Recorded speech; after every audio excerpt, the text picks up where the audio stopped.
Hello guys, আমি Shubho. Welcome to my mini blog. তো আজ ছিল আমার একটা ই কমার্সের প্রোডাক্টের শ্যুট।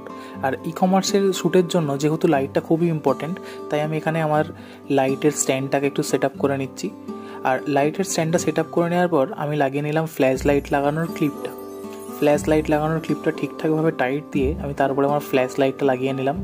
তো ফ্ল্যাশ লাইটটা লাগিয়ে আমি একটু ঠিকঠাক করে চেক করে নিলাম যে লাইটটা সব ঠিকঠাক আছে কি না। তারপরে আমি লাগিয়ে নিলাম ফ্ল্যাশ লাইটের জামা, অর্থাৎ ফ্ল্যাশ লাইটের ডিফিউজার। তো আজকে আমি যে ডিভাইসটা ব্যবহার করব সেটা হচ্ছে নিকনের Z5 Mark II, আর সাথে ব্যবহার করছি 2470 f4 লেন্স। যেহেতু আমার ওয়াইড কিছু শট নেওয়ার ছিল, তো এটাই ব্যবহার করলাম।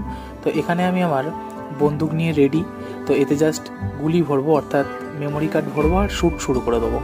তো আজকে যে আমাদের প্রোডাক্টগুলো ছিল সেটা হচ্ছে এই খুদে খুদে বাচ্চাদের ছোট্ট ছোট্ট জামাগুলো। কি মিষ্টি দেখতে, তাই না জামাগুলো? তো যে জামাটা আমি শ্যুট করব সেটা আমি প্রথমে মেঝেতে এইভাবে রেখে নিলাম। জানি সাদা ব্যাকগ্রাউন্ড হলে ভালো হতো, কিন্তু যেহেতু মেঝেটা সাদাই ছিল তাই আর সাদা কাপড় পাতিনি, তাই এরকমভাবেই শ্যুট করে নিলাম।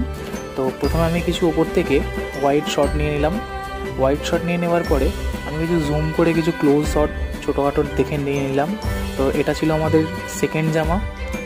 আর এরপরে ছিল আমাদের এটা থার্ড জামা, যেটা ছিল একটা জামা প্যান্টের সেট। কি দারুণ দেখতে, তাই না? দিয়ে আমি শ্যুটটা শেষ করে সব ছবিগুলো কেমন হয়েছে সেগুলো একটু দেখে প্রিভিউ করে নিলাম। সব দেখলাম ঠিকঠাকই মোটামুটি আছে। এবার এডিট করতে হবে। তো এডিট করার জন্য আমি ল্যাপটপ খুলে বসলাম। ল্যাপটপ খুলে বসে সব এডিট করার পর আমি কিছু এরকম রেজাল্ট পেলাম। তো তোমরা দেখো ছবিগুলো সব কেমন হয়েছে। আর ছবিগুলো যদি তোমাদের সব পছন্দ হয়ে থাকে তো তোমরা চাইলেও আমাকে দিয়ে ই কমার্সে শ্যুট করাতে পারো। তার জন্য আমার সঙ্গে অবশ্যই ইনবক্সে যোগাযোগ করে নিও। Thank you, tata.